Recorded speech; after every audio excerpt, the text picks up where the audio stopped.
Hola a todos, ¿qué tal? ¿Cómo están?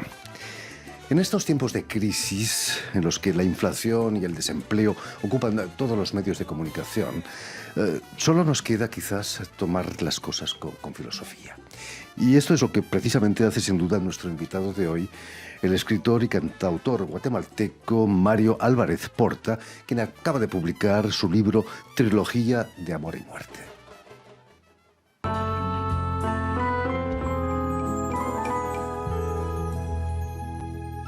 Empieza a amanecer y tú no vuelves. Dejaste abandonada nuestra casa, tal vez buscando otros placeres, o quizá te llevaron engañada. Y para hablarnos de su nuevo libro y de su trayectoria como escritor, pero también de su faceta de cantante, Mario Álvarez Porta ha sido tan amable de venir a nuestros estudios. Muy buenas tardes, Mario. Para mí es un honor, Jordi, estar aquí en la Ciudad Luz, en París, y estar en tu programa y estrecharte la mano. Estamos encantados. Yo feliz de estar acá contigo. Estamos felices de tenerte aquí entre nosotros. Permíteme que explique a nuestros oyentes que has nacido en la localidad guatemalteca de Huité en 1963, donde desde muy niño contabas que escuchabas conversaciones filosóficas de tu padre con invitados que tenía. ¿Qué recuerdos te quedan de esas visitas? Bueno, yo creo que mi padre era un hombre de dos mundos. Manejaba el mundo bucólico de Huité, donde se crió y donde tuvo algunos terrenos, algunas almunias. Y también fue un hombre de la ciudad, donde estudió filosofía y letras y tenía grandes amigos que eran amantes de la filosofía, entre ellos don Manuel Roldán Moreno, un egregio escritor y un egregio profesor. Y entonces, desde niño, yo me acuerdo que por la pérdida de mi madre, que murió en el año 72, pues yo fui asiduo seguidor de mi padre. Es decir, lo seguía a todas partes. No tenía opción.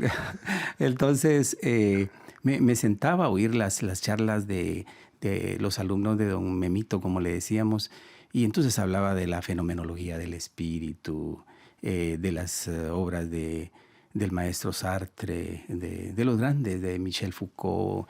Y entonces, no sé, como para la mente de un niño oír conceptos tan abstractos y tan rebuscados a veces, ¿no?, que son creados en la mente de los filósofos.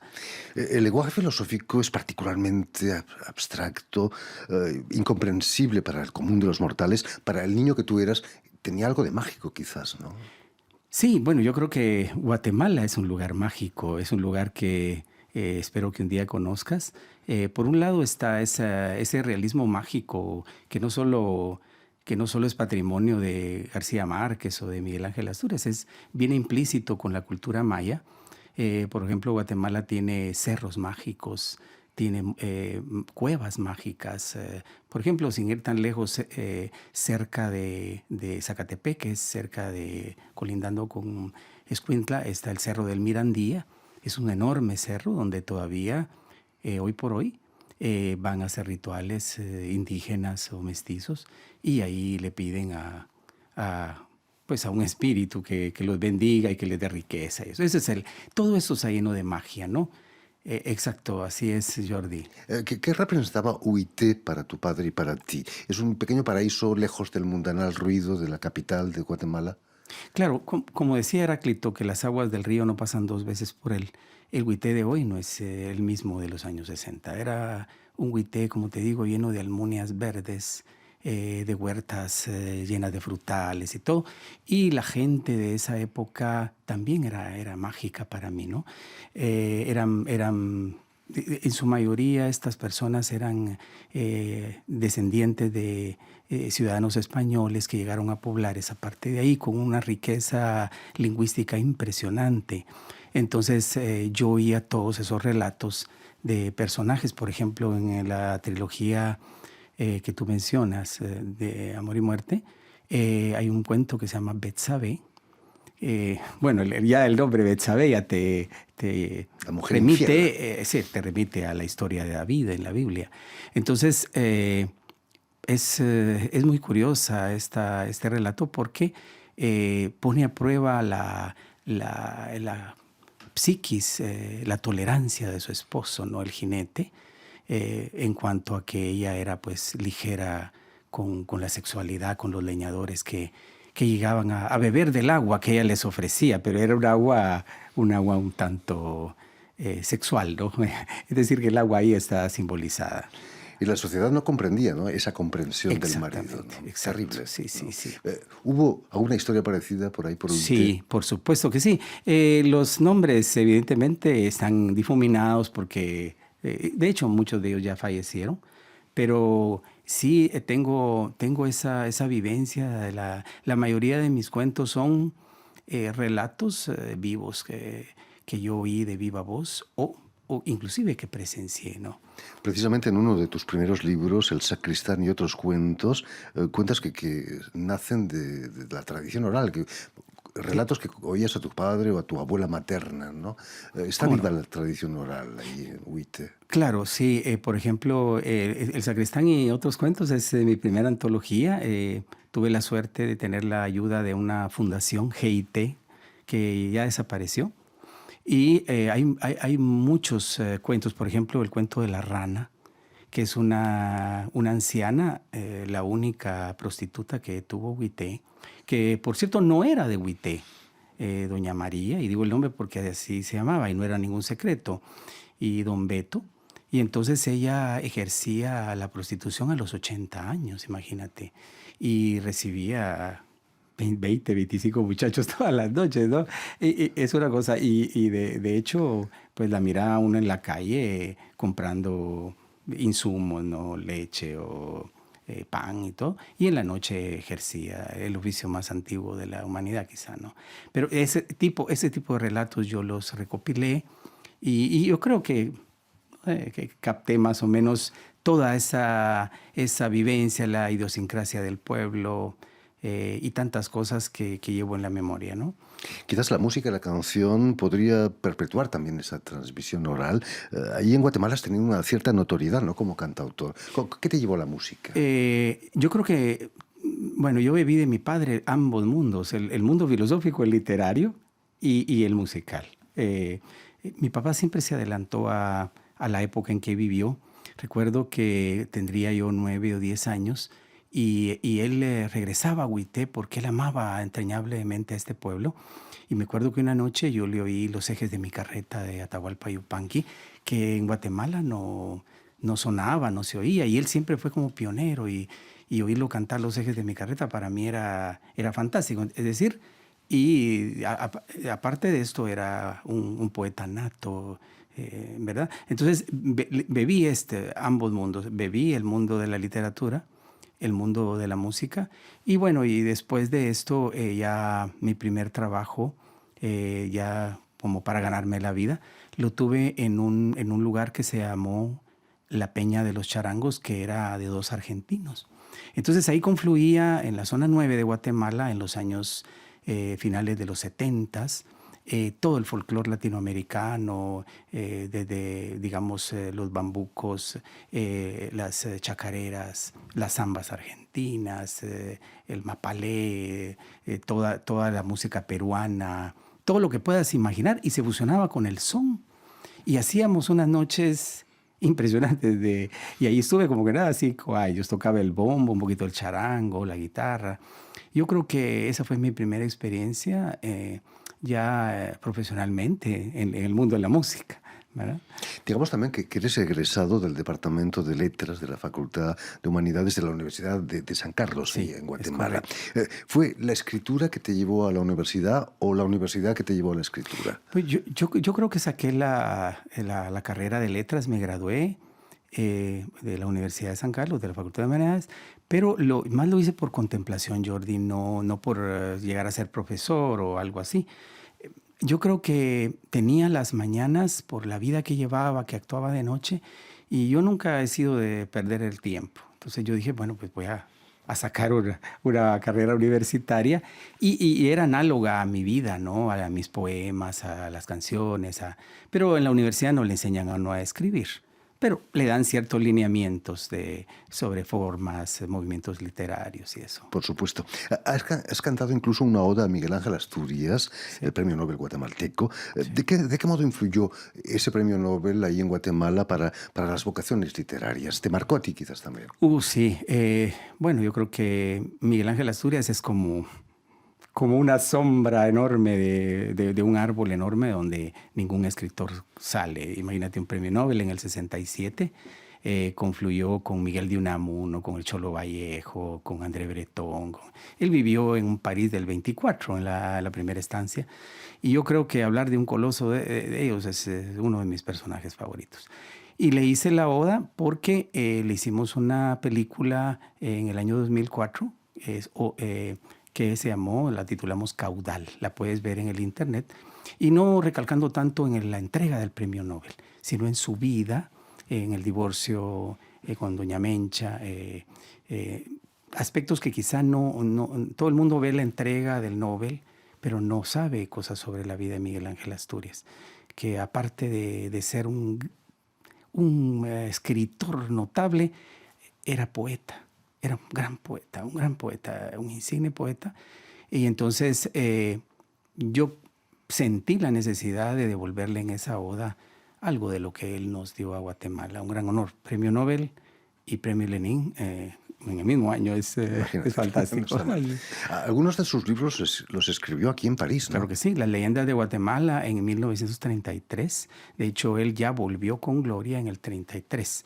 ¿Verdad? Posteriormente, creo que la obra que lo encumbró a él fue El Señor Presidente, que obra que le editaron en México, pero Las leyendas de Guatemala, yo creo que fue su libro mágico. Las leyendas de Guatemala le abre a él un espacio determinante en las letras del mundo, ¿verdad? Quizás hay que salir de su país para tener una perspectiva de su propio país, ¿no? Claro que sí, claro que sí. Eso. De hecho, sus restos están aquí en Père Lachaise. Yo tuve el gusto de ir a ver la tumba. De peregrinar, quizás. De peregrinar, sí. Y es curioso porque es la única estela que dice uno, pero que está haciendo la estela maya, creo que la 10, en un lugar donde las tumbas son tan clásicas, al estilo francés o europeo, ¿no?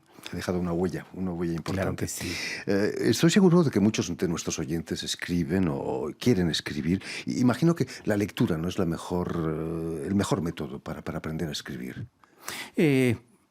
Sí, pero también después de que una persona puede escribir notablemente, pero tiene que haber un deseo, un anhelo imaginativo, imaginario, que es el que da lugar a escribir, ¿verdad? Soñar, imaginar, transportarse, lo que llamamos en literatura analepsis y prolepsis, es decir, ir para atrás, ir para adelante. Y bueno, yo vivo lo que escribo. No escribo para los demás. Yo escribo realmente como una necesidad que tengo yo de transmitirle al mundo pues, las vivencias que yo tuve. Pero como te digo, escribo para mí, quizá como catarsis de mi espíritu, ¿no? Volviendo a tu trilogía, Amor y Muerte, ¿Eros y Tánatos son los motores que mueven el mundo? Sí. Bueno, yo creo que Eros y Tánatos, haciendo un poquito pertenecen a una obra que planteó Freud, es el malestar en la cultura, aunque no lo habla de forma de tánatos, creo yo, sino como ese principio de muerte, ¿verdad? Que conjugan. Pero esta trilogía, el cuento contiene 6 relatos, o 7 son, ¿verdad? Pero en 3 de ellos se da la muerte de una forma aciaga, podríamos decirlo como es, ¿verdad? La muerte es la posibilidad, según Heidegger, Martín, que corona todas las posibilidades.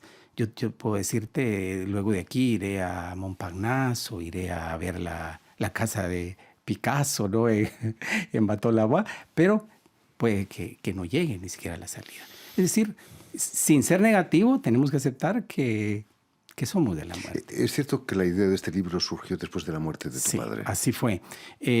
Mi padre tuvo una buena vida, pero como la vejez lo venció, Jordi, como todos nos vence la vejez. Y entonces en el momento en que él estaban inhumando, porque sí fue en humus, en tierra, en un cementerio en Misco, en la ciudad, en el municipio de Guatemala.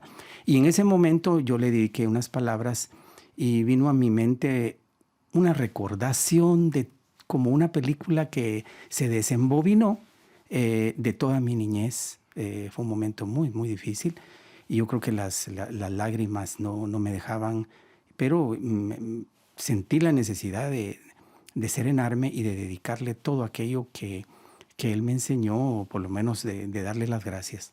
Y entonces nació en ese momento esta obra. Esta obra es dedicada realmente a mi papá, quien me inculcó. La obra no es un ensayo filosófico, aclaro, sino que es una obra literaria, digamos, bañada de aspectos filosóficos.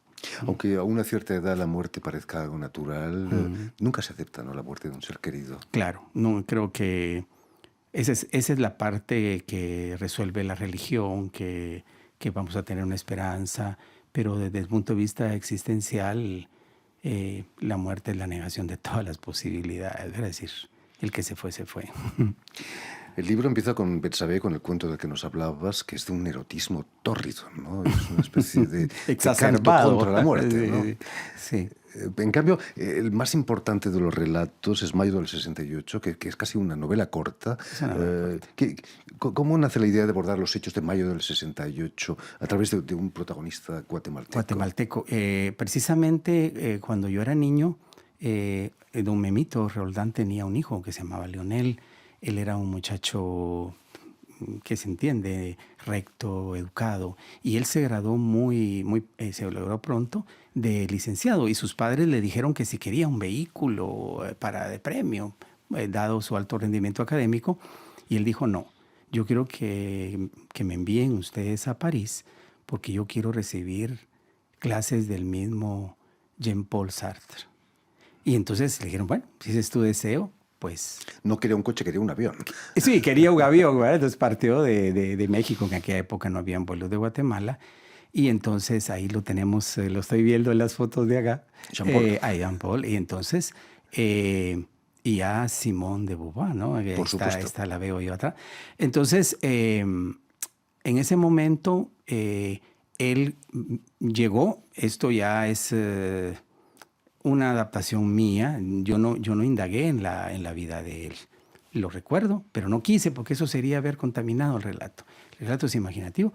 Entonces él confluyó en el 68, en enero vino a París y evidentemente tuvo que haber sido testigo de la huelga del 68, ¿verdad? De esa huelga famosa que sacudió las raíces sociales, ¿no? Y podríamos hablar mucho de la huelga del 68. Yo no soy gran conocedor, pero yo creo que tú sí. Leonel llegó a conocer a Sartre, como cuentas en el libro.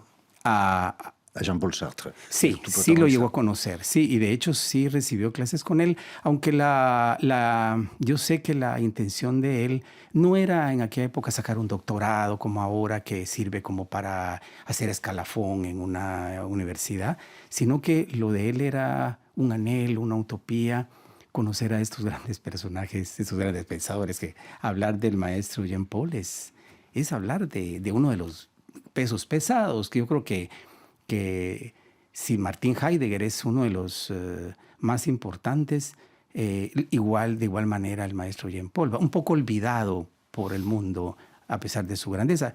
Y fue tan grande que ni siquiera quiso aceptar el premio Nobel. Se lo ganó y nunca lo cobró. ¿Cómo sería el hombre del Eso libre, le honra, ¿no? seguramente. Eso le honra, seguramente. Con su amiga en París, Lionel establece un diálogo que podría ser un diálogo platónico, ¿no? Ella es estudiante de literatura, él de filosofía, sí, y la convence de que la filosofía es tan importante para la literatura como al revés. Bueno, yo creo que el amor une a dos personas y amalgama. Entonces yo creo que Noelia, que es la dama que se enamora de él, termina enamorándose de él, pero termina enamorándose de la filosofía, ¿verdad? Porque él le hablaba de los grandes, ¿verdad? Inclusive hay un personaje que aparece ahí, Kochev, Alexandre Kochev, que que él quiso también conocerlo. Kochev muere solo unos meses después, ¿verdad? Y algo irónico que dijo Kochev es que no había asistido a la huelga porque no había llegado a una revolución porque no había habido muertos. Y es una de las frases que él acuñó, ¿no? Precisamente ayer teníamos con nosotros una invitada, una fotógrafa colombiana, que asistió hace un año en la gran huelga que hubo en Cali, donde hubo cientos de muertos, casi un centenar de muertos, ¿no? Que podría haber pasado eso también en París, ¿no?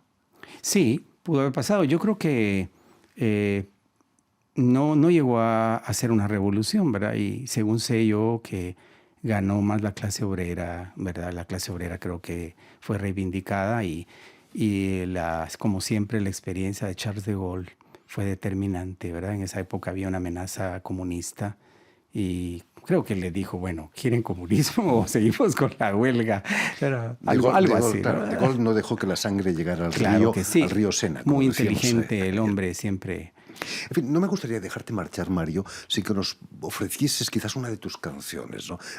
Creo que he visto una guitarra no lejos de ti. ¿Podrías cantarnos alguna cosa? Claro que sí. ¿Qué podrías proponernos? Por ahí me estaba siguiendo la guitarra, creo que ya vino caminar. Afortunadamente. Te voy a dedicar una canción a la ciudad de Tikal.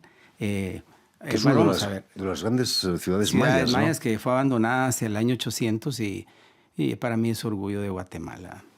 Pues tenemos aquí con nosotros a Mario Álvarez Porta, que nos va a ofrecer este homenaje a las ruinas de la ciudad de Tikal.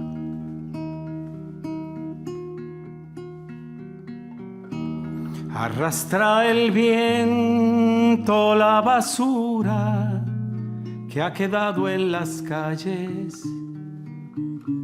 y empieza el tiempo a devorar carne de templo.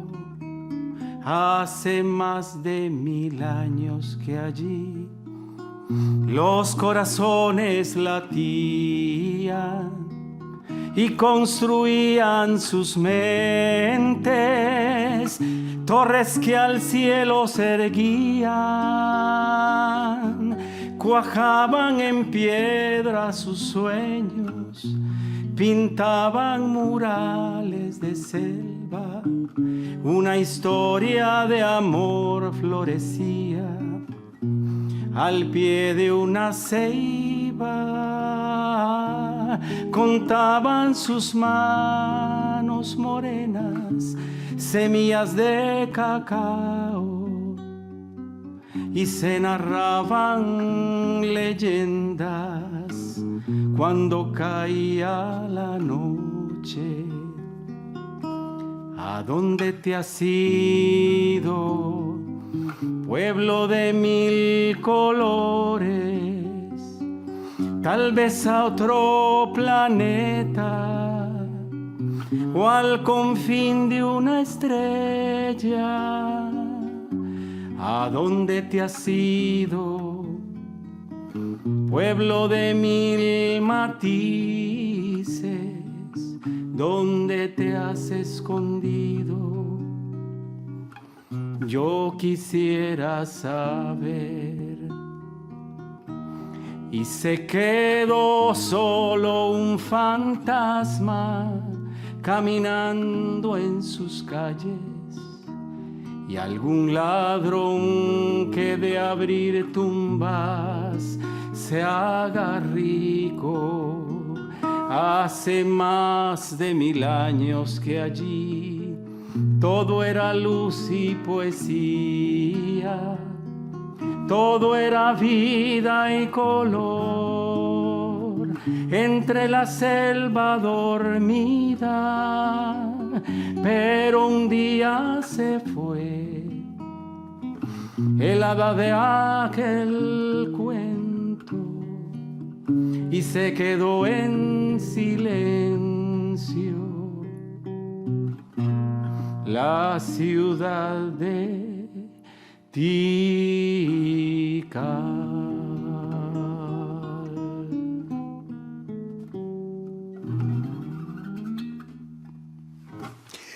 Muchísimas gracias, Mario Álvarez, por esta magnífica canción. Nos has transportado 1000 años atrás a esa ciudad colorida que es Tilca, ¿no? En estos momentos uno de los centros turísticos más importantes, ¿no?, de Guatemala. Sí, yo creo que, Jordi, que toda la parte del Petén, la parte norte de Guatemala, jamás debió haber sido entregada, parcializada. Debió haber habido un tren, un teleférico que conectara más de 80, 100 ciudades. Es más que Tikal, estamos hablando de un mundo maya, de un mundo. Y toda Guatemala, donde tú escarbes, hay algo maya, ¿no?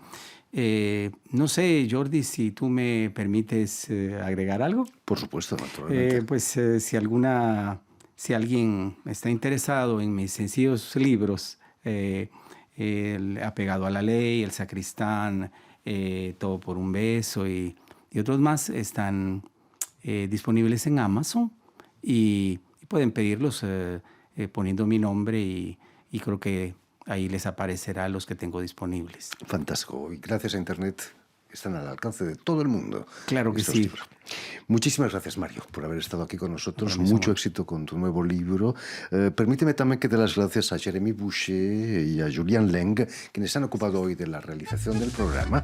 Y también saludar a nuestros telespectadores, porque también los tenemos, que nos siguen en todo el continente americano, seguro que en Guatemala City también, gracias a la cadena Unión Continental Latinoamérica y también de la red TAL, que es una red que reúne televisiones públicas y universitarias de América Latina.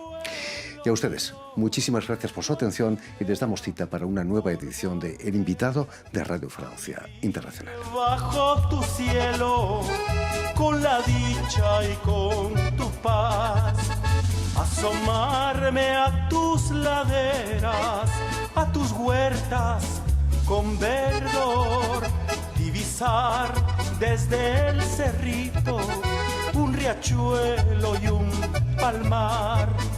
Mis recuerdos son de niño y en mi mente vivirán, evocando tus veredas, el Tempisque, el Chistunal.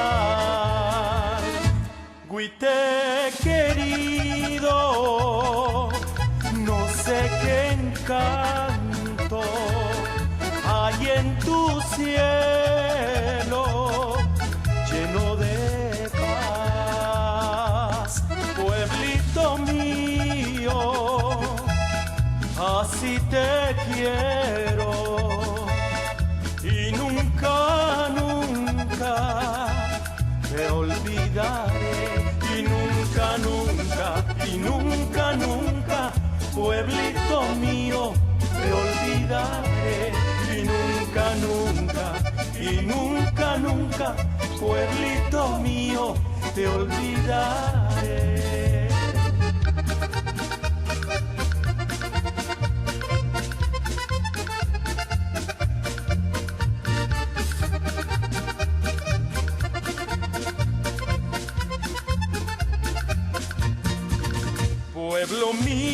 Pueblo mío, cuánto diera por volver a vivir bajo tu cielo, con la dicha y con tu paz, asomarme a tus laderas, a tus huertas con verdor, divisar desde el cerrito un riachuelo y un palmar.